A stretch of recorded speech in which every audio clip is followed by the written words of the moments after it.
The rising water levels are also allowing some dangerous conditions to surface. Higher levels mean heavier flows that make swimming in many streams and rivers a hazard. Action News reporter Court Klopping went in search of tips on how you can stay safer on the water this summer. Court. Linda, the long wet season has brought its share of good news this year, but it's also making conditions in rivers and streams much more dangerous.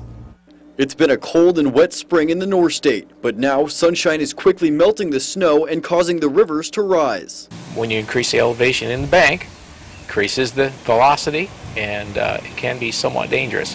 Rising levels in rivers, streams, and creeks may make the water look more appealing, but it also makes it more hazardous. If it pushes you underneath an undercut rock or up against a strainer, which is like a tree or something in the river, you're probably going to stay there. The strength of the rapid water movement was experienced firsthand by the Butte County Search and Rescue Team last weekend. On the Highway 70 call last weekend, until the flows were cut, it was nearly impossible to get out into the stream. It's not just the speed of the water that's dangerous. Officials say temperatures can also cause damage. If you're in a kayak or a canoe and you tip over, it's possible that you can be basically paralyzed in 2 minutes in the coldness of the water. And the snow, when it melts, it's ice water.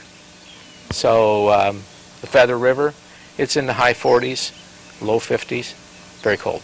With rising levels, it's also important to be cautious even if you aren't in the water. The stream banks are very slippery if you're trying to fish or recreate in them. The combination of the high flows and the slippery rocks can make for a pretty treacherous footing.